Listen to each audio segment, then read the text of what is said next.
Saludos and salutations, Broncos Country, and welcome to another exciting episode of Broncos Talk. Today, we are going to be talking about what it's going to be like when the other people around the world start to jump on the Broncos bandwagon. It happened back in 2016, and you better believe when this team starts winning again, it is going to happen again. How can we deal with it? Is there anything we can do to prevent it? What are our options, basically? Plus, we're also going to talk about some of the rule changes that actually happened that we talked about in last week's episode. Which ones went through? We're going to give you our thoughts about it, as well as your favorite segment coming back, which is Broncos Overtime. So, ladies and gentlemen, make sure that beer is cold, that food is warm, because you don't want to miss any second of today's show. So, with that being said, get ready, because here we go.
And welcome back in, ladies and gentlemen. My name is Adan Diaz. I am the owner and host of said show called Broncos Talk. And joining me on my left or right, depending on which way you're watching, is my co-host of said show, Bronco Libre. Bronco Libre, how you doing tonight, my friend?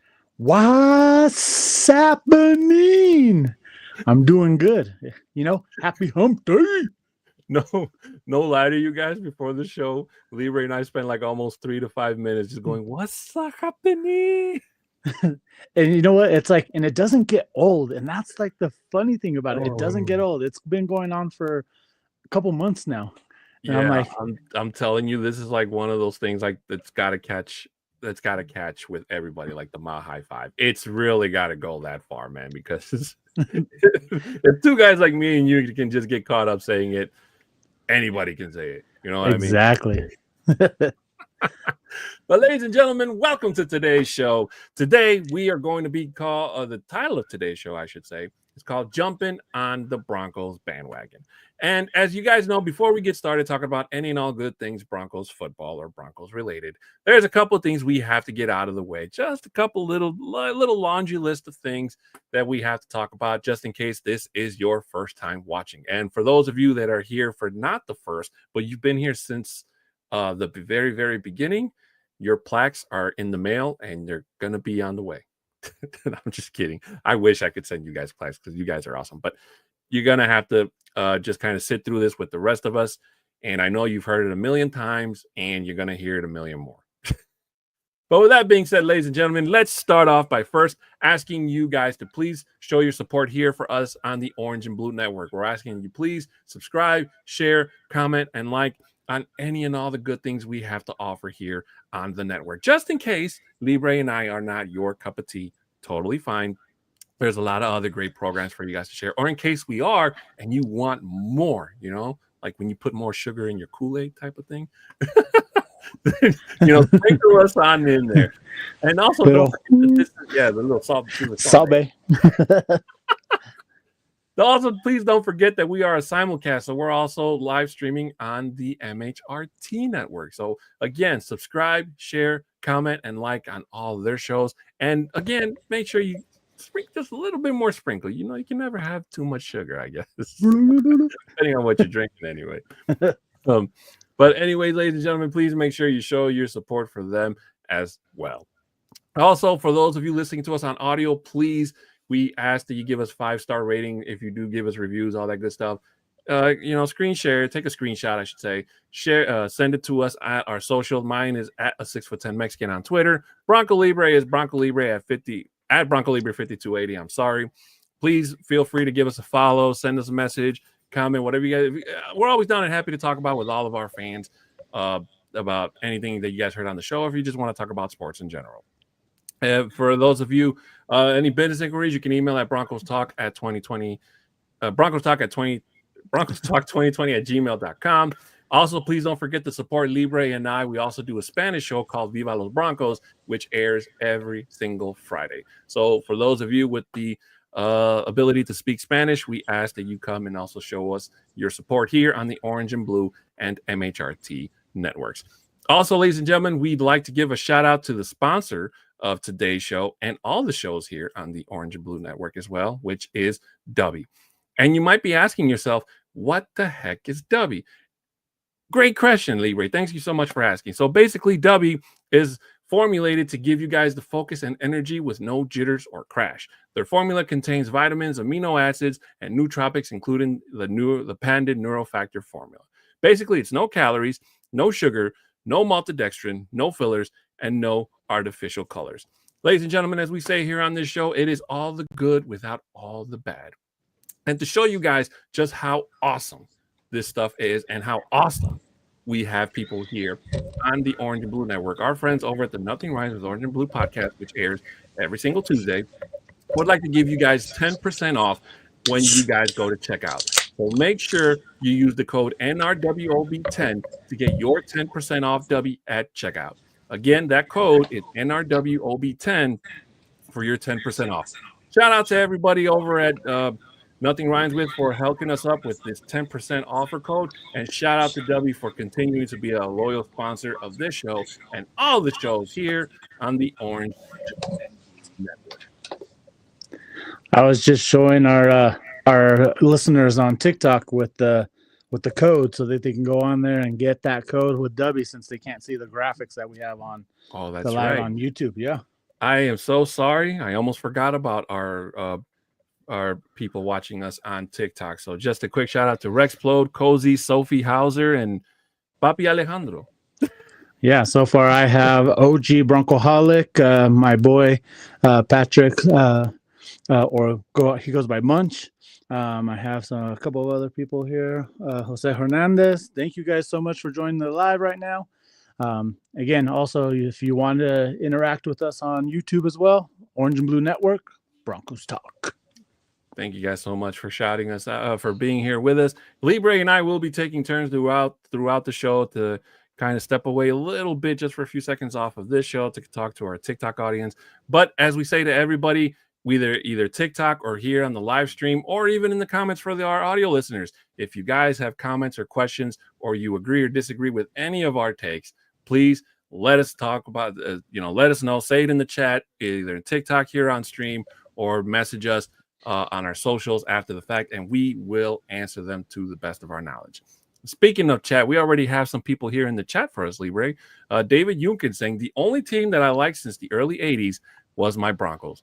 First of all, David, thank you so much. Mahai salute to you, my friend, for your support here for us here on the Mahai network, MHRT and Orange and Blue, of course.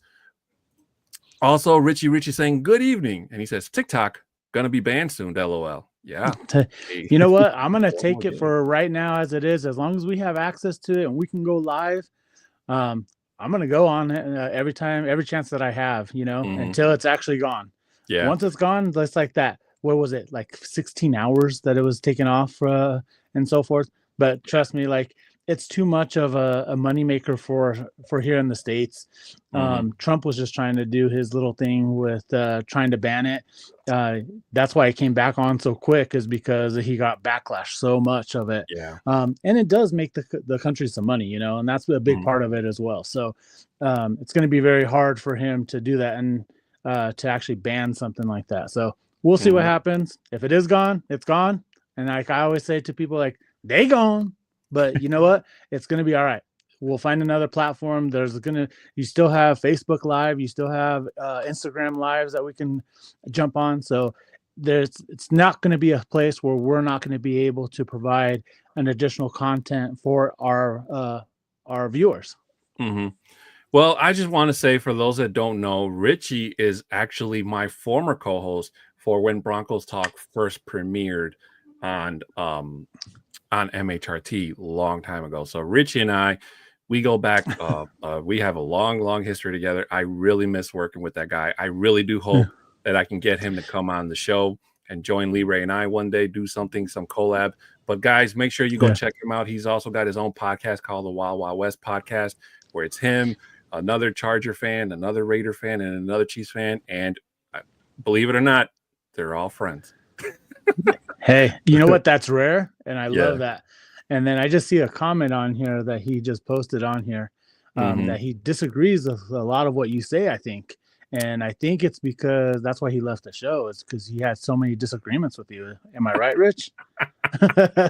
And that's why I'm now here. You know what the crazy thing is that Richie and I hardly ever disagreed on anything. I think that's why we were so great together. Even though we were on two different sides of the border, Richie and I usually saw eye to eye on a lot of things. There were a couple times where we did have our disagreements, but Richie, I will definitely reach out to you, my friend, and we will definitely get something in the works, because I do feel that a reunion show is definitely needed, especially since, hey, I've had Johnny on the show, and Johnny just had Mike Carmelini yesterday. So if Johnny can add that type of firepower to his show, I'm going to try to add some firepower to this show. Why do you think I'm on here now? I bring the fuego. And, with Libre and Richie Rich on here, we're gonna go viral, baby. We're gonna break the internet. That's what we need. Come on, let's get this. Let's make this happen soon.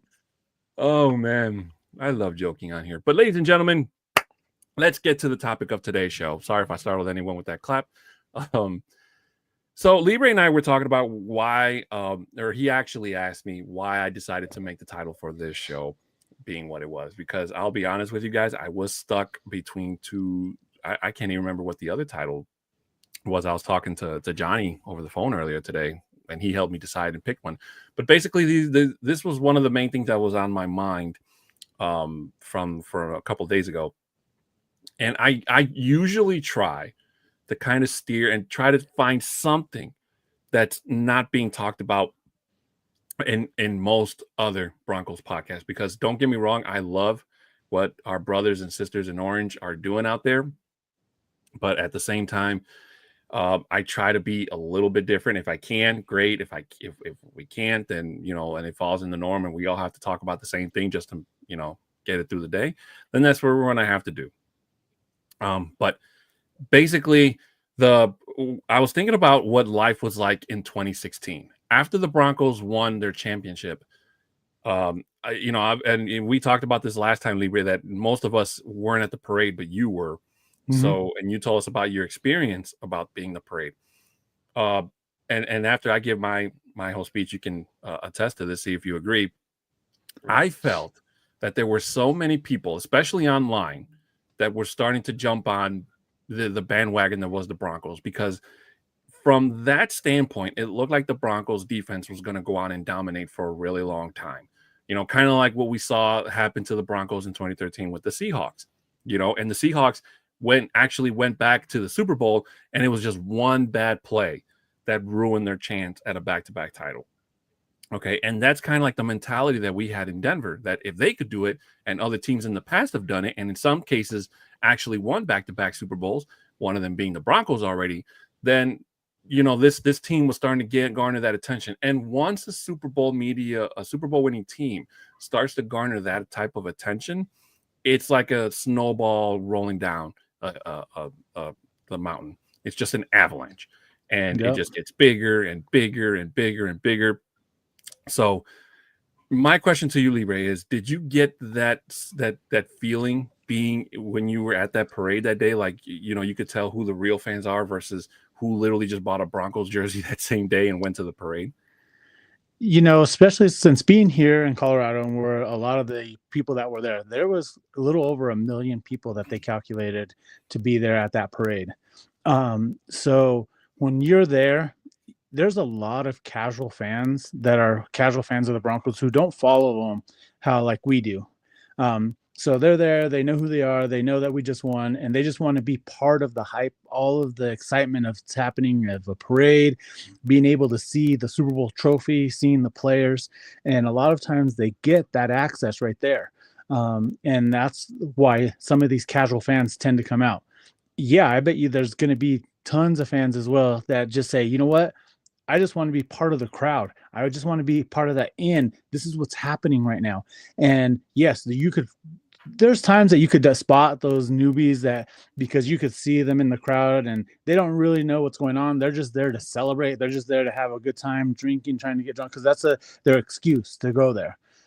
With us fanatics and so forth, we're there to see the team. We want to see the players. We want to hear the speeches. We want to hear what what they have to say, that they're wanting to bring it back again for that back-to-back option, because all the teams say, well, we're going to be going there. We're going to go back-to-back and so forth. But with that, it's hard to tell, especially when you have that many people in one area, especially at Civic Center Station there in downtown Denver, to really truly identify. But it's you can and you can't at times. But the thing is, whenever a team, doesn't matter who it is, whenever a team is starting to do well again, there are those fans that, oh, my new favorite team is now this, my new favorite team is now this, just because they're winning. And those are what we're talking about today, is about those bandwagoners. But with this as well, is because the team is doing well and we haven't had a good team in the last 10 years, 9 years itself, we're getting back to it. You're seeing a lot of these casual fans that are starting to come back through and saying, oh, wait, we actually have a quarterback that's going to be able to take us to the, hopefully he can take us to the promised land. So you see those casual fans that don't know any player who it is, but they follow the team because they're here locally. Definitely in Chicago, it's going to be harder. You're going to have more of the fans that lived here in Denver, grew up here in Denver, that moved to state of Chicago, that are Denver Bronco fans because this is where they're born and raised at. But trying to find a kid just coming off the street, unless he truly loves Bo Nix and he followed him from college and all that, then that's the only way that he's going to be a true Bronco fan as well there in Chicago. But yeah, it's interesting to see when you actually are here in the city to actually see that. But sometimes like I mentioned, sometimes you can and sometimes you can't. But the ones that you can, they're sore thumbs and they stick out of the whole crowd. Agreed, my friend. Kona Spence here has a comment for us, Libra. He says, great show, guys. Does the Broncos bandwagon include multiple 24 packs of Kona beers? If that's the case, I'm getting on board. You know what? I think there is a cooler right on that bandwagon right there. So let's go. My high salute to you, Kona. Thank you so much for being a loyal supporter of the show. And thank you for joining us tonight. Kodiak Broncos podcast saying we're going back to back in 2026 and 2027. Let's manifest that's a perfect hot take to start today's show and to start off technically it's not the start because we're already in the new league year, but going forward in the new season. Broncos fans saying, what's good? What's good, happening? Broncos, thank you so much to you and happening? What's happening? See, it's already there. Did it again. My salute to you and Kodiak for joining us here on today's show. But basically, ladies and gentlemen, that's just the sentiment. That's just the feeling that's going on. And to me, I don't hate bandwagon fans. I just don't like it when they start acting like they've been here since the beginning. Okay. Yep. If you're going to be a bandwagon fan, if you're going to jump on the Broncos bandwagon, so to speak, there should be an unwritten rule, because nobody's going to follow if it's written anyway. But there should be an unwritten rule where you can just come in and say, hey, I just joined last year because, I used to be let's say a Titans fan, and obviously they stink. So, I'm over here and this is my first time. Teach me, right? No, the worst thing that a bandwagon can do is come in and talk to a diehard fan like you or me and try to tell us about our team that we've been with since the beginning of whenever our fandom started, which is much more longer than the bandwagoners, obviously. And it's really hard to take them serious because if they jump from one team to this team, there's a pretty good chance that they're going to jump to another team, especially if the Broncos don't live up to the hype in terms of being the next, superstar team. And that's what I'm saying. You should let your intentions be known. That way people aren't surprised or they don't build any real connection with you until you've proven to other people that you're in here for the long haul or you're here to stay, you know. So in 2016, I saw a lot of people, especially online, and there was even one guy who I used to work with who was like all of a sudden a Broncos fan, and it was the same thing. But when I asked him who, you know, what did you think about you know, the Super Bowl winning MVP, if he deserved it or not, this man literally looked me dead in the eyes, and he's like, well, it was Peyton Manning's last game, so he definitely deserved to win. You know what? He won the Super Bowl. You're right. Yeah, that to me made my skin crawl and itch, because I was like, bro, Peyton Manning was not the Super Bowl MVP. That's just hilarious. Like I haven't met anyone like that yet, because everyone that I've talked to, they know that Von Miller won the Super Bowl MVP. But it's hilarious when you think of that, when people do actually say that as well. You can say that about John Elway. John Elway went on top. Like that's the way that you want to go out. Like when we won that first Super Bowl 32, you know, Elway did not have a great game. It was Terrell Davis. He's the one that actually took us along the way and all that. Versus the Falcons, Elway had a hell of a game for that game itself, and it was just fitting that he won that the MVP itself. And it was just like, what other way do you want to end your career as being a Super Bowl back-to-back champion and then also being the MVP of that? Like, you can't go into the sunset no other way. Like, that's like the top of the top. You know what I just realized, Libre? You've been a fan of the Broncos longer than I have. Yeah. I've been a fan since I was like 5 or 6 years old, and this is going back into the early 80s.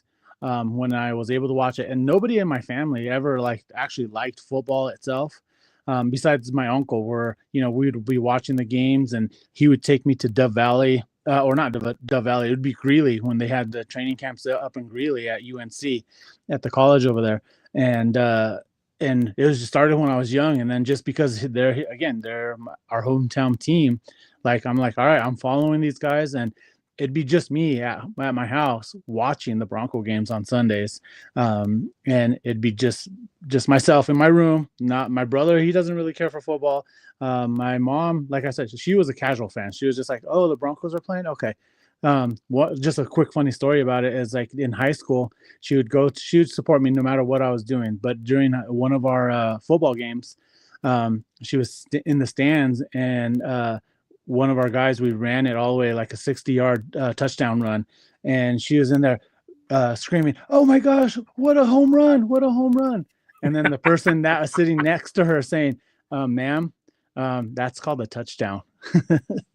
So it's like, touchdown, not a home run. A home run is in baseball. And she goes, man. "Oh, whatever they did, they did a good job." Like, you know, but that's you know, that's what your parents are there for. Like, if they don't understand the sport itself, they're there supporting you. Mm-hmm. As they well should. Oh yeah. But you know what? I just thought about it. I'm going to make a change. I'm going to change my jersey number from 98 to 88. So then that way I can say that I was a fan since I was 4 years old, which beats you. So, hey, you know what? 88 itself, you know what number that is? Synonymous with one of the greatest wide receivers in Bronco history. Rest in peace, DT. Demaryius Thomas, yeah. But I think that would make me second longest. I want to say I've been a fan longer than Johnny. So I hope Johnny's not watching, because he's going to probably chime in and say I'm a dirty lie. Even though Johnny was born in Colorado. So I already hear it. But nobody tell him. But I mean, I became a fan in 98, and you guys have heard me tell the story, so I don't know if you want to hear it again, but you know, thanks to a Simpsons episode, that, you know, I actually became a Broncos fan, which is kind of weird, because in 98, I was already 8 years living in Chicago, and you know, obviously I'm a huge Bulls fan, I'm a big White Sox fan, and I'm a Blackhawks fan. But when it comes to football, I'm a Broncos fan. And that's like always usually a great icebreaker that I have with people, especially people that kind of look at me with a raised eyebrow, like, how the hell does that happen? you know. And I always say, I'm like, you do realize that there are people in Denver that aren't Broncos fans. There are people that in major cities that aren't fans of the cities they live in, whether they were born in them or raised in them. That's just how it is. What's crazy about that as well is like I have a couple of coworkers that I used to work with. They born and raised here in Colorado, never lived in no other state, but for some reason they're Raider fans, like hardcore Raider fans. And when I asked, like, you're born and raised here, how is that even possible? Of course, it goes to family saying, my uncle, he was a huge Raiders fan. Even though his uncle was born and raised here in Colorado as well, it's just like for some reason, I think part of that as well is part of that rebelliousness. Like, you know what? I'm not going to say what my parents are trying to say, so I'm going to root against the Broncos. And who's that? It's going to be the Raiders, because they're at that point, in the late '80s and so forth. The Raiders were good at that time, so you could see that person being a bandwagon person at that point, and then just sticking with it. And that's what happens is that it's your favorite uncle that you have that you're just wanting to follow their footsteps, and if it happens to be the Raider fan, that's what they're into now, so it trickles along that way. And it's still to me, it boggles my mind that you're just doing it because you're following somebody else that did it instead of making your own opinion at some point. But again, I guess that what I'm just getting to on that is like, I guess you do some things to do a bandwagon because you're wanting to be like somebody, you wanting to do something like what they're doing, so you tend to gravitate towards that. So it just still boggles my mind though that you're born in Colorado, you should be a Broncos fan no matter what.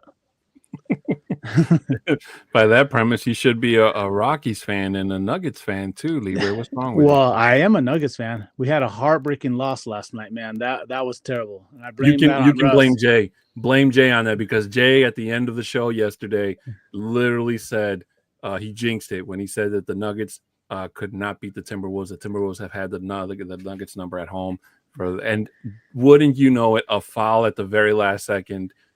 But my thing as well for that is to avoid all of that, Russell Westbrook missed an easy layup. And there at the end, they roll over, he gets that three that he shot the three, but then he fouled him. Like it was a crazy ending to a double overtime game, which it was a great game. I'm not going to lie. And then Joker with his 63 point triple double that he had. Right before we got onto the show, I was watching this video on TikTok, and on there they're saying that Joker, there's 3 people that have done the triple double with 60 plus points, and Joker is the only one. He goes, let me repeat that, the only one to have like 63 points with the triple double with 60 plus points itself. And I'm like, that's just ridiculous. And they're talking about how he's not probably going to get the MVP, and this is his best statistical year itself. And it's probably going to go to SGA, which is crazy because he's not even having the same stats that Joker is having this year. But again, it goes down to voter fatigue in the NBA, which is so messed up, because you look at Joker, he's the best basketball player in the world. There's no question about that. But you know what? And what I love about him, he can care less about that award itself. He goes, you know what? I'm here for my team. As long as I can win the championship, that's all we want to do. So hopefully they can do some type of push here in the playoffs. You know what? Even though I'm not a Nuggets fan, I am a Bulls fan. So round of applause to my Bulls for making the play-in tournament. Woo! So is it official that they clinched that play-in spot? I believe it is. I think right now they're just waiting for the rest of the seeding to come in to see who they play. Okay. For the play-in. So, I mean, they're definitely not like a, Celtics championship caliber challenging team, but the young talent is there. Okay. So there's still a lot of work that they need to do to come back and be, that type of team. But I'm pretty sure that if you continue to lead on with guys like Giddey and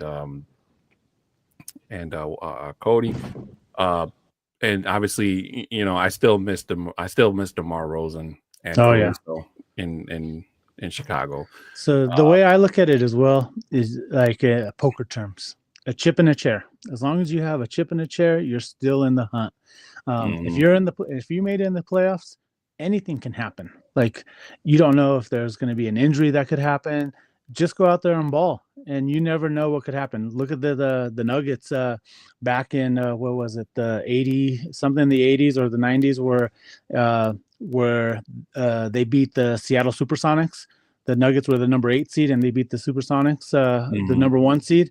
Like, you never know what could happen. So that's a thing, is you're in there and you just go play your heart out. And again, that also goes with football.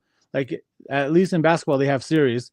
Football, you only have that one game. Just go out there and ball out for that game. Ball. If you go out there and you leave everything out there on the field, if you happen to lose, you lose. You know, it wasn't your day at that point. But you never know what could happen. Yeah, and you know what? And actually, since we're talking about football, which is, believe it or not, what we do on this show. No way. You brought it up earlier when we were backstage about the rule changes, that we talked about last week. Oh, yeah. So, and you brought up a good point that we should talk about them, because sometimes I forget what we talked about in the previous episode unless I go back and listen to it. So, but that's just me because I'm old now. Okay. You see the gray hair on my head, so. I don't have any. Yeah. Lucky you. But basically the one that comes to mind, Libre, and that's basically the big one, which is pretty much, I'm pretty sure it was why it was the first one to get passed. And that was the extension of the overtime. Basically, each team is going to get, even if the team with the ball first, even if they score a touchdown, it gives the opposite team a chance to either tie or, lose the game if they can't tie. Now, the only amendment they made was that the proposed rule was that overtime be 15 minutes, and they changed it to only 10. So it stayed at 10 minutes, which is what it's always been. But they did at least give them a chance. And the part that kills me is every single media outlet that reported this, they all had the picture of Josh Allen sitting on the bench after the Chiefs game. So I almost felt for a minute that they were trolling the Buffalo Bills with that announcement, or that it made it sound like it came from the Bills, which obviously they weren't the ones that proposed that rule. I'm really interesting to see how this game's, because for me, I really hate when games turn out as a tie. Okay, because I just believe that just makes the seeding later on a whole lot more complicated. Even if it's not for our Broncos, it just makes things a whole lot more complicated. I run a confidence pool, and I made it a rule where if the game ends in a tie, nobody gets the points. And I've actually lost the confidence pool a couple times on games that I had big points on, and it tied, and then I didn't get those points. It's like they lost, So, so I'm hoping that this kind of fills that gap, and it actually keeps games from ending in a tie. Now obviously in the postseason, a game can't end in a tie. They keep playing until it becomes next score wins type of thing. So what are your thoughts about that, Libre?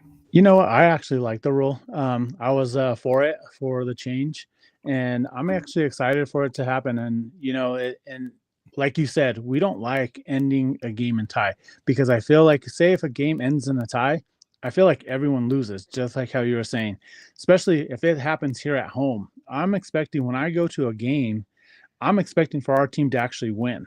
So, and if we can win, that's what I want. If we lose, that sucks that we lost, but it feels like you just lose even more if the game happens to end in that tie. So it's like, it's a no win-win situation. The only thing that's winning is the team, with their sales of the ticket sales at the stadium, the beverages and food and so forth.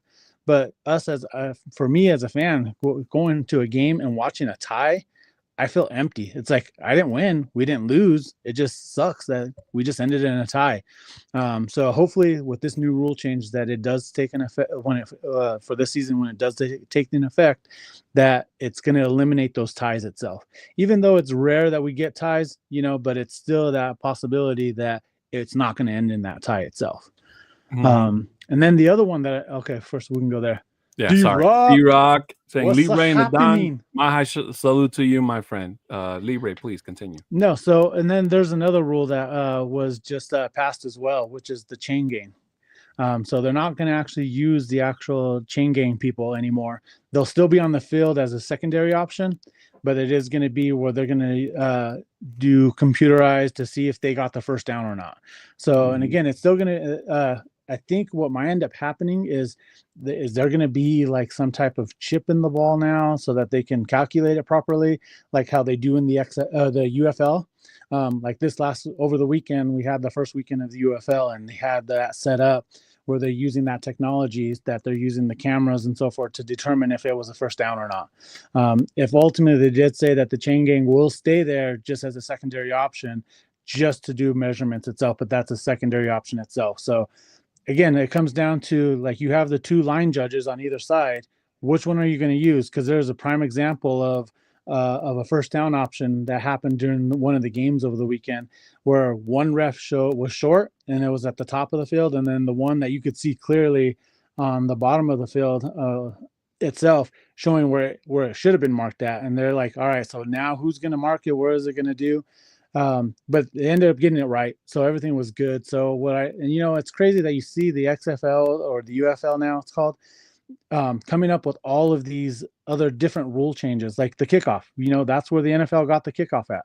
And with that being said, it's like, they just have to see it in motion, I think, because I don't feel like the NFL likes to do a lot of experiment. They're like, let's just do what we've been doing. But then they look at the UFL and they're like, oh, look at all these changes. Look at what's happening.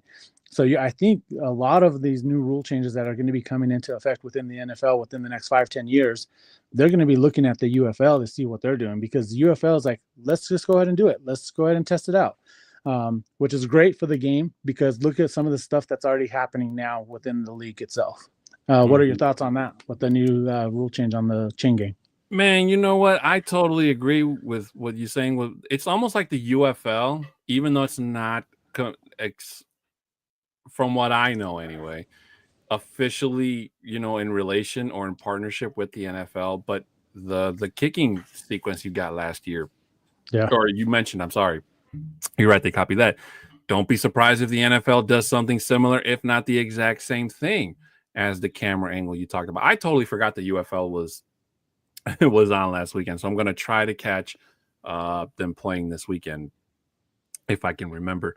But it's almost what somebody once said it. It's basically a copycat league, and that's really what it is. And the NFL, for as much money as they have, and as much money they conjure up from beginning to end, which is the Super Bowl, and how much, even though they're not the ones that exactly pay the players, but they still have a hand in cap space and all that razzmatazz. Basically, it's good if it benefits everybody.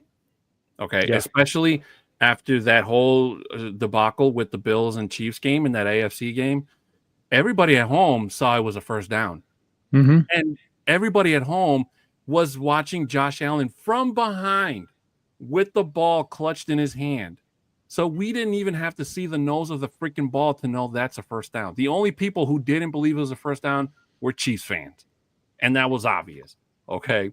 But the fact that millions of people outside of Chiefs Kingdom saw that was a first down, and the fact that it was a turnover and it was supposedly reviewed by the team in New York, and it was still upheld as a turnover, was just a huge disgrace.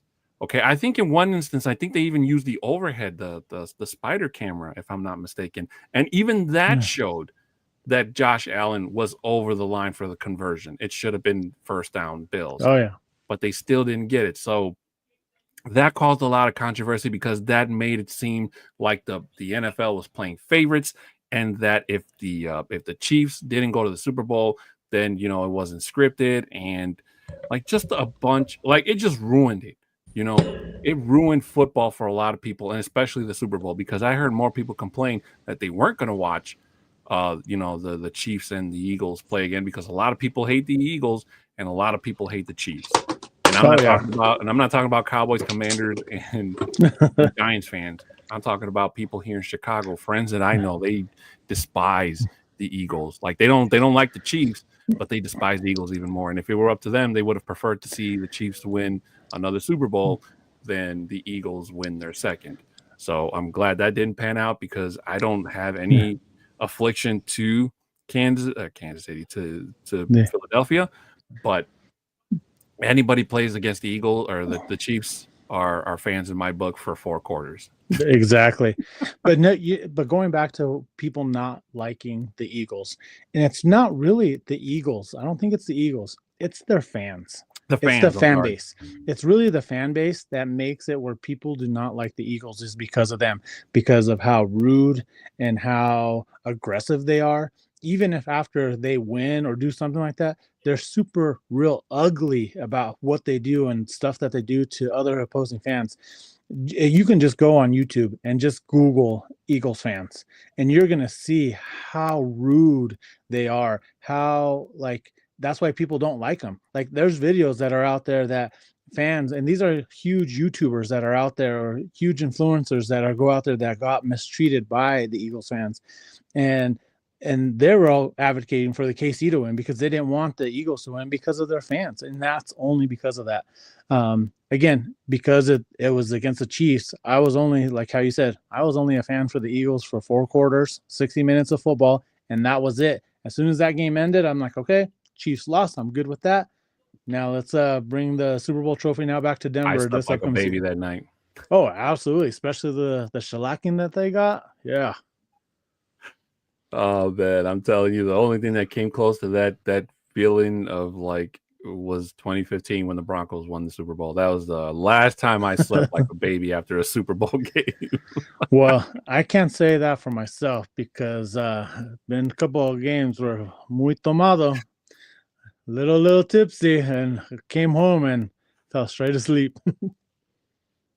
Oh man, but but going back to at least try to go back to the topic of today's show, because I know we're getting a little bit off the rails, but that's what we do on the show. If anybody's listening or watching for the first time, Libre and I, if you think we're off topic now, just wait till we get to overtime, because then we really to the moon, maybe. to the moon, Alice.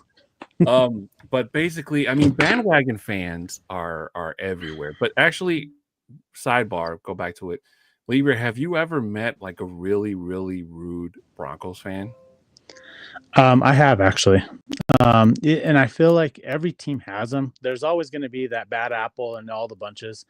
And you have to separate yourself. Like, when was it? Like 2 years ago. And for some reason, I don't know why. And again, this is a time where we weren't doing so good. So I was walking around the stadium on the lower concourse because my seats are up on the upper level. So if I have a chance where I can go down to the lower level and try to sneak into seats there, I'll definitely do it. But there's this time where I was just down in the lower level. There's this Bronco fan, like he was just out there just like talking crap. And then I think he was also a little drunk too, but like just talking stuff, just talking real bad stuff just to other Bronco fans. And it's not to the other team. It was to other Bronco fans and just wanting to get into a fight. It's like that's all his main purpose was, to go out there and get into a fight with anybody. Like you could have said hi to him just the wrong way, or the tone that you said it to him just like set him off. Like I don't know what was going on. And again, here in the Mile High City, you can do the little extra little smokety smoke and so forth. And you can never know, like if he had that in him, you could tell he was definitely drunk as well. So but I feel like you can go to any team in the league and you can find that one sour apple within with any fan itself. You're going to find it.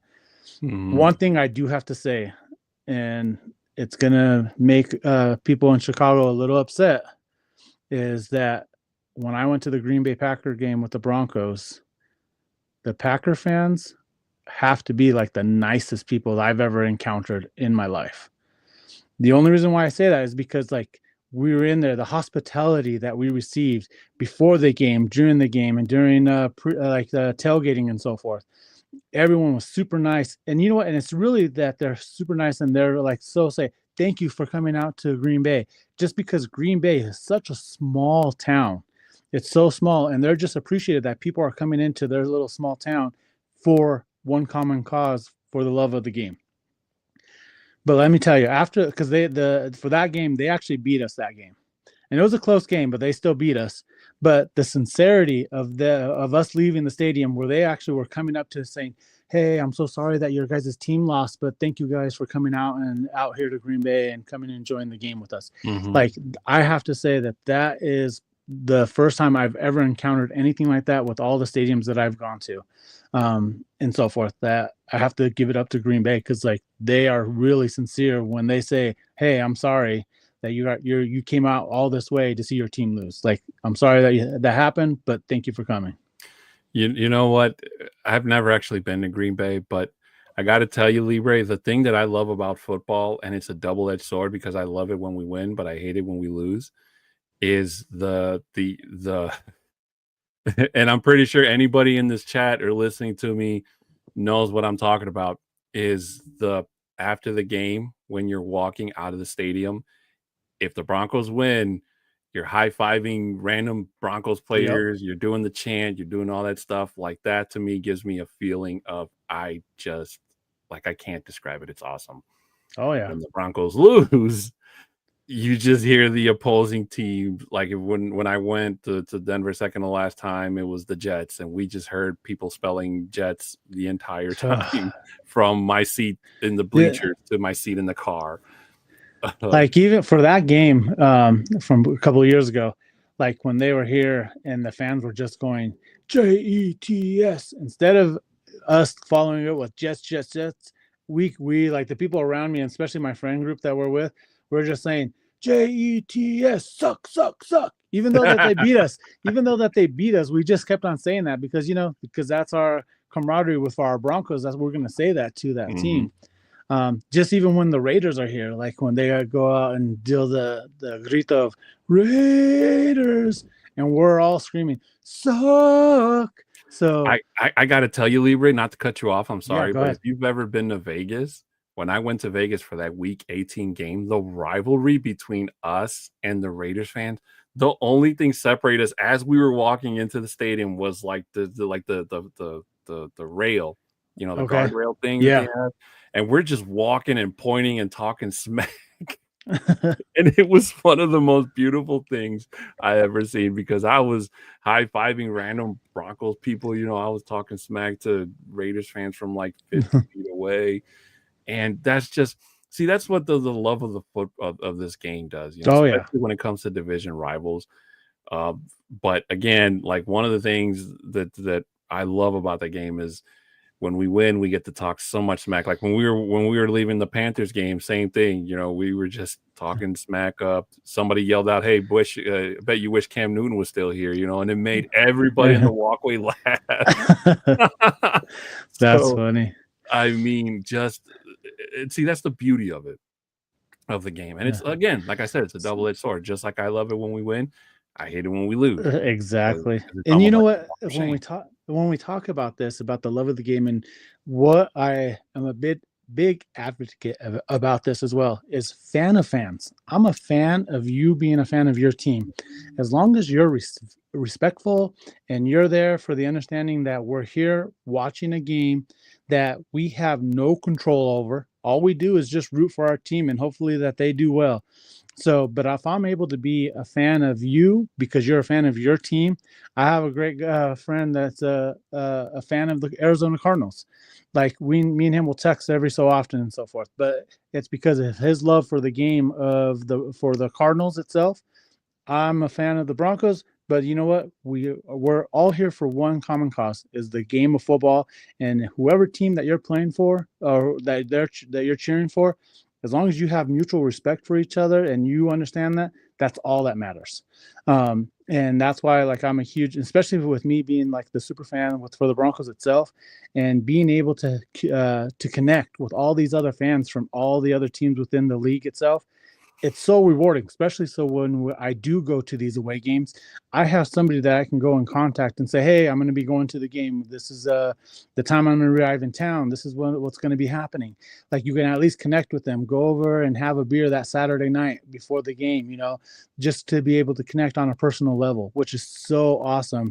And it's so great to be able to have that type of connection with other fans, and that you're here just because it's the love of the game of football.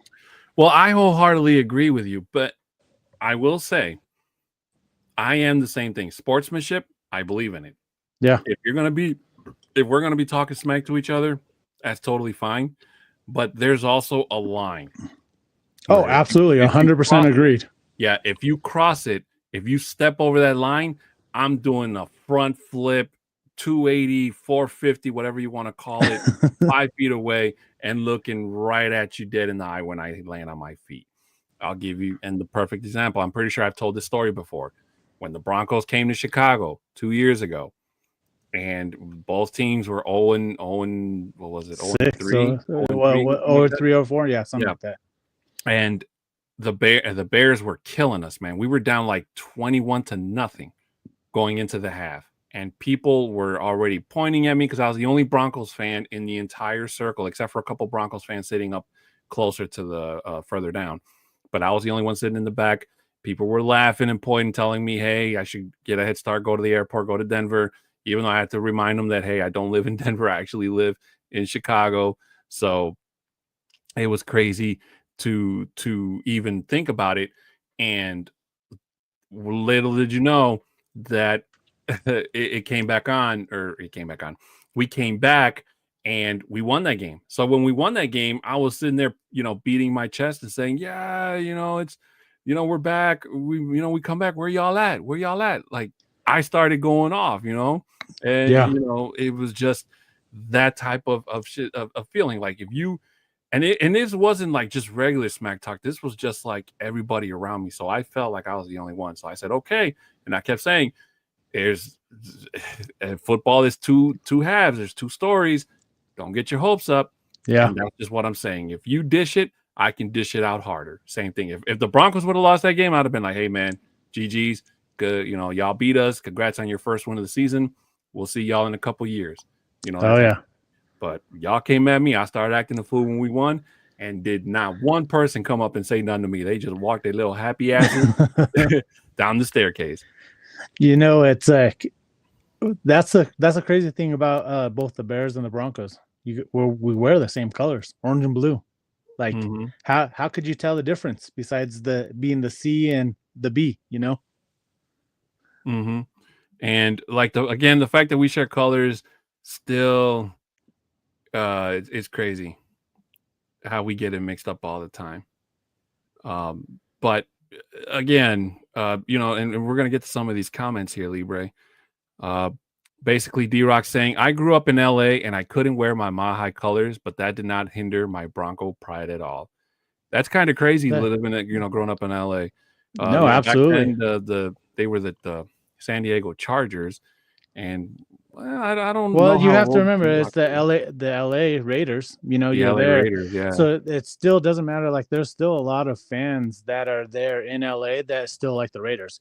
But again, I feel like that's where you're gonna find a lot of fans throughout the whole country that are like are true Raider fans, or they're Raider fans. Only, like how I mentioned earlier, is because of how rebellious they want to be with their family, and they're like, you know what, I'm a Raider fan. David Yunkin saying, never rooted for any other team except for the Broncos. David, love it, David. My high salute to you, my friend, for showing your support for us here on the show. And Kodiak saying, Bronco Libre needs more hats.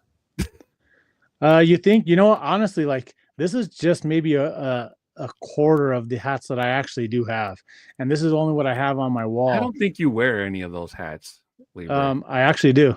No way, dude. I do. There's probably just one or two that I don't wear at all, but the I do autograph wear one. See, like, I had one that was a Nuggets autograph one, but it had Bones Highland on it. But I still wear that one. But the autograph is like almost worn off anyway. They don't last, do they? Well, not like it was like it's this Nugget hat that I have. It's this hat right here. So it was signed like right here by Bones Highland, but because it was dark and it was like in a light Sharpie, so he didn't really get it on there. So it actually came off real quick. Yeah, I only have 6 hats that are fitted because that's the only hats that fit me. I can't wear the the ones that are like one size fits all. What do they call it? The ones with the buttons on the The back. the snapback. The snapback. Thank you. Which sucks because they have a lot of great designs, and those are the ones that are more available here in Chicago. But I can't wear them. And I have people that have gifted me snapback hats in the past that are Broncos colored and themed or whatever, but I can't wear them because they don't fit. So they're just You know what? Now that you're just saying that, I think I'm gonna go and invent the extender of the snapback so they can open it bigger for your head, so that you're able to wear those hats. Let me work on that and let me get it patented, and I'm gonna get that set up. no lie. One time I saw a guy walking around with a string and he like made a hole from one side to the other and he just tied a string to it. And I was like, that's pretty ingenious. That is ingenious. Yeah, absolutely. So, But then you know what you can definitely do? You can go on to any New Balance or to the Broncos website, see if they have any of the fitted hats in your size. they have the fitted ones. The biggest one they have that's not like, I don't know if you can have one custom that's made bigger than 8. Wait, but it's 8. 8 is like the biggest one that they have Yeah. fitted. Anything bigger than that, I think you'd have to have custom made. Have some shop take 2 hats and sew them together to make one big ass hat. Well, didn't you see I think over the last couple of seasons they've had those guys that have huge baseball caps that are just huge. You might have to take out that insert foam and that will fit you perfectly. Well, I'll be honest with you. Before, and I told you this earlier, this was the very first hat I ever bought. Before this, I was never a hat guy. I hated hats. I never wore them. And this and the beanies, never wore them. And I don't know if I ever told this story before, but I'll be quick. When I used to work at this company called Homeline, for our winter uniform, they got us like a vest because we worked on the docks and it was cold. So they got us like a vest with the logo of the company on it, and they got us beanies. And my boss was like, you have to wear the beanie. And I'm like, no, I don't want to wear the beanie. I don't wear beanies. I'm not a beanie guy. He's like, I don't care. You have to wear the beanie. You have to wear the beanie. You have to wear the beanie. And after arguing with him for so long, I was like, okay. So I started wearing it. And I'll try to post a picture. It's on my Instagram of like when I started wearing the beanie and I fell in love with it. And like I started wearing the beanie like every single day. Even when I wasn't at work, I was walking around here with a beanie. Like I took pictures with it, because it just became a part of me. And my Nintendo Wii character, when I made it, it has a beanie. So like I turned into a beanie guy like into my mid-20s. And then when I started getting more and more into Broncos football, more than I already was, in terms of wearing the gear and stuff, it's like somebody told me like, hey, if you're going to be a Broncos fan, a diehard Broncos fan, then you're going to need the hat, because if you're going to watch the games like I'd been doing, you got to wear the gear. And I was like, you're right. So then I went to my local place and I bought this hat. And see, the thing that I love about it is that all my hats have my name on them. So they're all customized. And anybody who knows me knows that I love stuff with my name on it, whether it's a hat, a shirt, the sweater behind me that I wear. It's like a light sweater. It's got a Goku design on the back, but on the front, on the left patch, it's got my name on it. I don't know why. I just love things with my name on it. Hell, even my car has a glow sign with my name on it. But that's mostly for Uber purposes, so people can find me easier when I go pick them up. But that's just how I am. And I hope when I do go back downstairs and get my room back, and I want to create like something like what you and Glenn have. You and Glenn are the only 2 people I know that have like this incredible collection of Broncos memorabilia, and like a hell of them. I don't think you have I don't know if that's your man cave or if that's Glenn Hauser's man cave, but the room, whatever you want to call it, is just completely amazing. And I always kid with Glenn that he should turn his room into a museum and sell tickets and have people just walk around a yellow line and see all his collection that he's accumulated over the years. So I hope to have something like that. My room currently is colored in orange and blue. My dad colored it while I was on vacation in Denver a couple of years ago. So if you go back to some of the older videos on this channel, you'll see like the walls and stuff, how my room was before in the background. So yeah. So to answer your question about what room this is my home office in here that I have this all set up in. So I have technically what I can do with my work. I work in an office, so we can technically do one day a week and do a work from home. I'm typically in the office most of the time, but when I do take the time off, I have already the setup here at my house, and I just have it in my home office. That's crazy. Yeah. But ladies and gentlemen, we are getting towards the 1 hour mark, which means that, ladies and gentlemen, it has come time. The time for regular time has ended. We are both at the standing line. We're flipping the coin because, ladies and gentlemen, it is time for some overtime.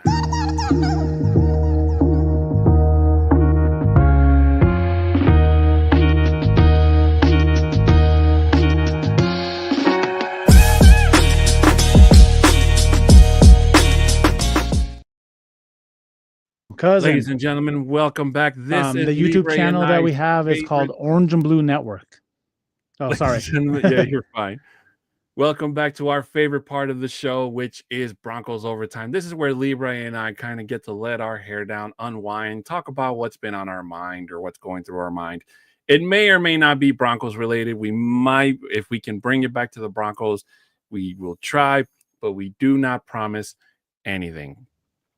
Libre, do you have anything on your mind you'd like to kick off for us today?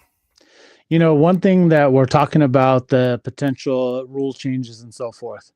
One of the things that was talked about was the tush push itself. And it's funny that because the next league, the owners meeting that they have is not until May. So the way that they caption it, the way that they're talking about it, they're like, all right, we're going to be tabling this. The tush push itself is being tabled and it's being pushed into the next owners meeting itself. So like they're pushing it along. And what's crazy about it as well, and this is something that like we weren't sure exactly what number of votes that are needed in order for it to pass. So it sounded like the tush push itself had about 16 or 17 teams that were on board of possibly, I can't remember which way they were going, possibly to have it where they say that it's no longer legal for it to be a play itself, or they want to continue having it. But they need 24 votes. So that's like 80% of the league that needs to approve this to be changed. So because they didn't get the number of what they were looking for, or it was just still too close to determine. So that's why they said, we're going to table it and we're going to send it up to the next owners meeting, which happens to be in May. So I totally didn't even think about that, bro. I'll be honest with you. D-Rock jumping in with a question for us. He says, are the Chargers actually relevant in the AFC West? Now, I will say, D-Rock, as much as I don't like the Chargers and I want to talk smack about the Chargers, you have to keep in fact that the Chargers swept us last year, and they swept us good.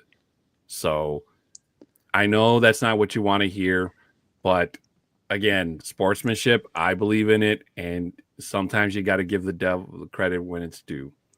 And I got to say, I mentioned it before. I ate crow on the whole, Harbaugh coming and changing the attitude and the team ethic in LA. And I thought we were going to sweep them again. I thought it wasn't going to be anything relevant. So, and I was totally wrong. Okay. So with that being said, are they relevant to other teams in the AFC? Probably not, especially the way that they got knocked out of the AFC the playoffs. They had no business losing to Houston last year. They should have walloped them. Okay. And they got embarrassed by CJ Stroud and a Houston offense that really, really sputtered into the very end. And the fact that they lost the way they did, and it really pissed me off because I'm like, this is the same team that literally came back and ran us out of SoFi just a few weeks before and made the Broncos look like they had no business even being in LA. Yeah, in LA. I agree. And all the Broncos had to do was just win one more freaking game, and they were in. Okay. So we have to give some credit to the Chargers until we beat the crap out of them again. And trust me, it'll be soon. But for now, they're still relevant in the AFC West somewhat. But if you talk about in terms of the whole AFC, then no, probably not. And for me, I think they are, especially in the West, how you're saying it. I think they are. And what changed the narrative for me is Harbaugh. He's a great coach. I thought coming in where he was just coming into the league thinking that he had all this college success there, especially there right before he moved over there in Michigan. He just won the national title. These college coaches, they have so much more control of what they do and how they run the programs itself. So when they do move up to the pro level, a lot of it is taken away from them. Like they don't have as much control as they would want and what they're used to. But for the AFC West right now, Jim Harbaugh is making that team relevant. He has a great quarterback in Herbert, but again, he has to stay healthy. And that's one thing is if he can't stay healthy, they're not going to be any good at all. So it's just putting that narrative out there. If they stay healthy, they're going to be a tough team to beat again. It's going to be hard to beat them. But I feel that we're building a team right now that is built to take over this division and push us deep into the playoffs. And I'm so excited, and I can't wait for the season to already be here so that we can just already go out there and see them smash heads. You know what? And I hope that answered your question, D-Rock, because my part, I don't know if Libre's done with his rant, but mine has totally nothing to do with sports. So mine has to do with dating. Okay. So lately on TikTok, I've been seeing a lot of videos of people that I'm pretty sure it's the algorithm just throwing them my way, but it's like the stories of people that have gotten catfished. Okay. And for those of you that if you don't know what catfished is, basically it's when somebody pretends to be somebody they're not.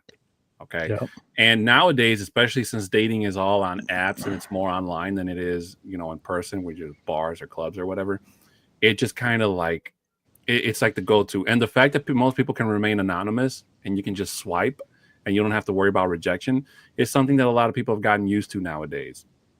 But I wanted to go talk about one time when I got catfished. And I'm pretty sure I've never talked about it on the show. But basically what happened was a long time ago, I met this girl online. I think it was through Facebook. And she was really pretty. And we were, excuse me. It's a Facebook marketplace, I think.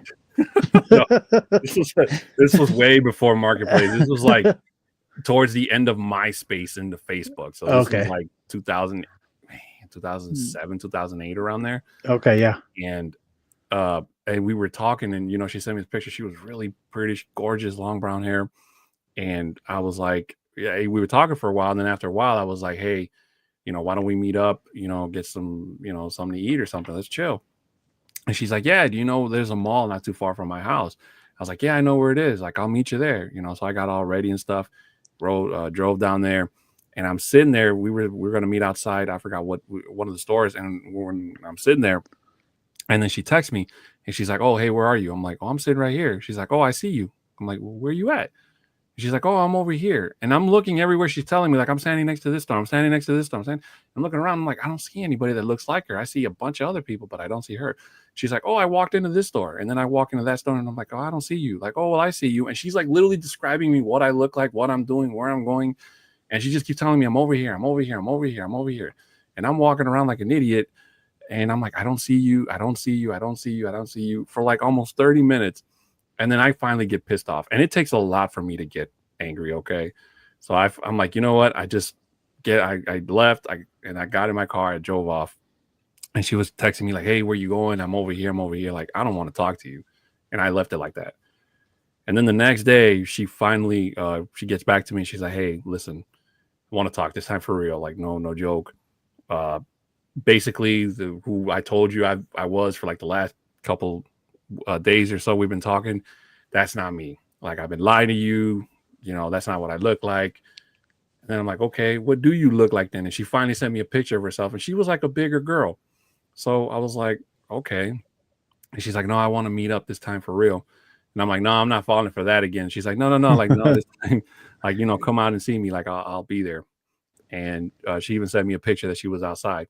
So I'm like, okay. So I went, and I'm like, man, if you're not in that parking lot, like I said, like, I'm literally going around. And she's like, no, I'm right here. And yeah, sure she was. And she looked nothing like her. And then when I got out of the car and I looked at her and I stared at her and I was like, I remember you. You were sitting, like I was sitting down. This woman was sitting in front of me the whole time. And I didn't No realize it was way. her because she had like colored hair, like one side, like she had like pigtails. One side was blue, one side was like red or something. And I'm like, I remember because I looked at her and I'm like, well, that's Harley Quinn. Cool. Yeah, that's Harley Quinn. And I didn't really, and this was a time where cell phones were starting to take off. So everybody's walking around on their phone, but I didn't realize it was her, so we're just standing there in the parking lot, just talking. And like, I was like, it was pretty cool. But at the end I was like, well, why would you even do something like that? Why would you play a prank? She's like, oh, I thought you weren't going to like me for me because, I'm not thin or anything. I'm like, listen, that got nothing to do with it. I'm like, do you see me? Like, I'm fat and I got gray. Well, I got gray hair now. At the time, I didn't have gray hair, but I'm like, I'm no prize pig either. Like, I really don't care for looks. There's only one thing I care about, and that's personality and, how you treat people and all that stuff. Like, I don't have high standards. I can't go around saying, hey, I want a really thin, beautiful IG model looking woman, So I'm like, I don't care about that. But what I will tell you is like, what you did was not cool, wasn't nice. So like, I can't. Like you seem like you're a great person and everything, but first impressions are a lot huge. Yeah, those are huge. So it's like I can't roll with you. I just came out here just to say that to you because I felt like this was a conversation that needed to be had in public or face to face. I mean, face to face, yeah, not over the phone. So good luck to you. Like, please don't do this to nobody else. You'll find somebody, but you ain't never gonna find somebody if you're gonna keep pretending to be somebody else, somebody that you ain't. And you know what? You're lucky. You're just lucky that you even got that confirmation or even that communication saying, "Hey, this is what I am." Because, like I watched the TV show on MTV itself, or the Catfish itself, or either they're just ghosting them, they're not talking to anybody back, or like because of the show they expose them. But you still get those times where it's you're not going to get no answer, so you would have never even gotten that itself. So I think that it was pretty lucky that she said, hey, she finally broke down and said, hey, she probably just saw you and not realizing, because normally she's probably gotten catfish probably before in the past as well, and she's like, maybe I just need to do just make sure that that is really him. And then especially to be like just literally at the next table, like facing you, like that's even that's creepy right there. Like that's just straight out creepy. I always make the joke that I tell people and everybody makes that. I'm like, because I always ask them like, you've seen the movie Shrek, right? And they're like, yeah, I love that movie. I'm like, that movie's based about me, except without the happy ending. The first hour and so up until when Princess Fiona and they get married, like everything before that, that's my whole life. That's my crazy. dog is Donkey. He's not in here right now, but Donkey. Donkey. And like I've been scaring women, especially since high school. So that's nothing new. Okay. So, and that's just the way my life is. And I've gotten used to it, but again, I would never do that. I wouldn't. Why? There's no reason. If I were to date somebody, I couldn't send them a picture of Brad Pitt and then my fat ass shows up to the date, So so this is the best thing for me is like, I just show up in my mask. Hey, they never see me what I look like. There are days where I do feel like I look like Brad Pitt, Well, they call me, my real name is Rico. My last name is Suave.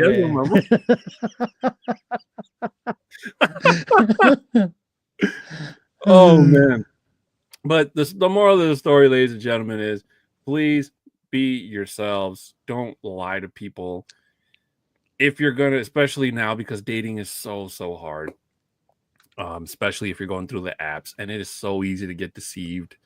So just be yourself. You'll more than likely find somebody who will like you for you, and that's really what you want. You don't want somebody to like you for something or someone that you aren't. Oh yeah. But going back to D-Rock has a question here for us. He says, what the F is going on with the Browns? The owner is talking bad about his starting quarterback. So who is his starting quarterback really right now? Is it Winston? Isn't it Kenny? Isn't it Kenny? Like, who is the actual quarterback right now? Like, that's really what it's coming down to. I mean, they could get one in the draft. They're what, in second, third pick? Yeah. So they yeah, I want to see who the actual quarterback is there, you know. Besides it being not Jameis Winston, but it's Pickett, isn't it? They traded for him. Or no, they didn't trade. They signed him. They signed him, yeah. Yeah. But even with that, though, it's like they don't really have a true quarterback, you know, itself. So I feel like he's just trying to get out there. And what if it's just like talks that he's just trying to get out there, just try to get some type of quarterback here up with the draft coming up? Like, is he going to go for Shador? Like, I hear like the Giants might be on the board to get Shador right now. So you never know what could happen, you know. Right. But again, if you have your owner and you can tell that you don't have a great owner, if they're talking bad about the players that they are signing the checks to, like, the bottom line, you may not have signed him, but you're signing the check that's paying him. So when it comes down to it, like, if the owner is talking bad about the players, it's not a great organization to play for it either way. Not, you know, and especially if it's just one of these quarterbacks just coming in, like, I don't want to play there. Good luck, Myles Garrett. Good thing you're getting paid now, because you're not going to win a ring. And before I answer that, Libre, you got to answer this. Do it. What's happening, Pablo Schaefer? What's happening, What's happening? I love Thank you so much for joining us and being my high salute to you, my friend. He says, I just decided to become a Broncos fan. They seem good. The quarterback 3 the Broncos signed might be a Tebow Hill hybrid. You know what? Absolutely. And I feel like just with this signing itself, that just happened this week, is going to be a great for the quarterback room itself. Like, get that in there, because if we could have him maybe say on the active roster itself and not being a healthy scratch, that he is going to give us that wild card or the wildcat formation type of plays. And I can see that happening. And that's something that they might be opening the playbook a little bit more under the Sean Payton regime itself. So if we can get that in there and we can throw and mix around these guys that can throw these defenses off, I'm all about it. And I'm excited for it. Yeah. I mean, I honestly thought that Watson. I honestly thought that, relating to this, I thought that they were going to get like a quarterback in the, you know, maybe an undrafted or somebody in the late round. Yeah. Or hell, maybe even Mr. Relevant if they can get close to it. So I'm surprised that they went and got that guy. I've heard of him. I can't remember his name. Sam, thank you. Yeah. But going back to the Browns thing, Deshaun Watson is literally going down as the worst as the worst contract trade, whatever you want to call it, in NFL history. There's going to be, I'm pretty sure it's going to take probably be a long time before we see anybody try to or get close to beating that record, and that's something you don't want to be famous for. And it really sucks, because when you see when you remember Deshaun Watson from when he was in Houston with DeAndre Hopkins, I mean, those guys look like they were ready to go out and win it all. And then, you know, DeAndre Hopkins stayed. Deshaun Watson sold his soul to the devil. And I would have done the same thing. If the Browns are going to give me 100% guaranteed contract for the amount of money that he got, I would have did the same thing. Like, it just sucks that. Go ahead. When he got to Cleveland, he was nowhere near the person he was.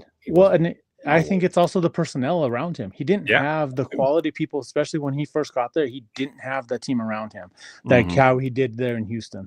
And again, it goes down to who you have on your, because this is a team game. It's not an individual sport itself. And yes, you're going and you're chasing that bag, and he got that bag. But the thing is, he did not perform. And then the injuries and then all these allegations that started to come out would just hurt him bad. Very, very bad, man. But, you know, again, and Paul Schaefer bringing it here, like I've always said on the show, thank God, because Russ is a close second worst trade ever. Oh, absolutely. Russ is definitely on list of top 5. I don't know if you want to put him number 2, because there have been other bad trades in the NFL, but Russ is definitely top 5. You can argue top 3 if you want. I could settle for that, but he's definitely out there. But again, as we get close to ending it here, guys, just be glad that what we went through with Russell Wilson even was just one really bad year, because when Sean Payton came, he really did turn that team around. And that team, if the owners hadn't decided to get rid of Russell Wilson, we probably would have been somewhat decent, probably still floating where we were the year before. But, in the multiverse somewhere, they're already dealing with that right now. And Russell Wilson still is the quarterback. No, absolutely. But you know what? I feel that with this change itself, though, it wasn't really the Penner group or, carrying Greg Penner and so forth. It was, I think, Sean Payton saying, hey, guys, we need to do this because he's not the guy. He's not going to do it here for us because of that very first year. He's like, you know what? We can't do this with him. He's not that guy for us. And you know what? And they go, we know what? We hired you. You know the game of football. We're here with the money, and if we have to pay him, we're going to pay him. We'll just chalk it up as a loss. You know what? And that's what it was. We chalked that up as a big loss. They weren't afraid to do it. And again, like you saw this last year, we had the highest dead money in NFL history at about $90 million, with all the other players that were included that were against our cap money. C'est la vie. C'est la vie que le dicen.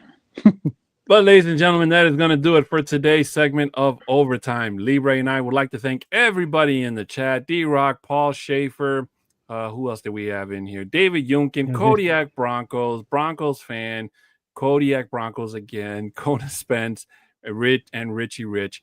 Thank you guys so much for joining us live here in the chat. Once again, Libre and I would like to remind you to please show your support for us here. Subscribe, share, comment, and like here on the Orange and Blue Network. We really, really appreciate your support for us here and for all the other shows here on the Orange and Blue Network. Also, please remember this is a simulcast, so we are also on the MHRT network. So please make sure you subscribe, share, comment, and like on all of their shows and this show on there as well if you're watching us through Mile High Roundtable. Shout out to Mundungus and Mile High Viking Johnny Baki. Just so you guys know, before we continue, they are going to go head-to-head tomorrow for the media battle on the Mike Carmelini Mic'd Up Broncos Live channel. So you make sure you guys are signed up and tuned in for that, because you're going to have the head boss from Orange and Blue and the head boss from MHRT just collide and go at it to see who is the better of the two. I don't have any favorites. This is just like Jay and Maine and Cameron last episode or so ago. So I'm not picking any favorites, but if you're better, you go on DraftKings and you just flip a coin and go for the best. So we got the heavyweight in this corner, the other heavyweight in this corner, and they're gonna collide. Be there or be square. Oh man, I can't wait for Viva Los Broncos so we can talk about the winner. Heck yeah. Which, speaking of, please make sure Viva Los Broncos this Friday at 7:00 Central, 6 Mountain, 5:00 Pacific, 8:00 Eastern. Here on the Orange and Blue and MHRT networks, we go live every single Friday. Please remember, it is a Spanish podcast, so we will be flipping the switch to El Español. So hopefully you can still join us and show us your support for us there. Or if you'd like to tell any of your Spanish-speaking friends to please come and check us out. Please and do. Your support is very, very gladly appreciated.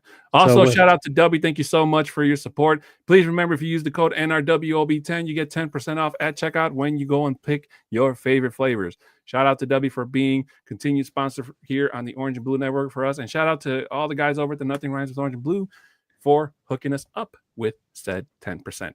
Audio listeners, please make sure you give us 5-star reviews. And if you do screenshot it, send it to our socials there at the bottom. Mine is at a 6'10" Mexican. Libre's is at Bronco Libre 5280.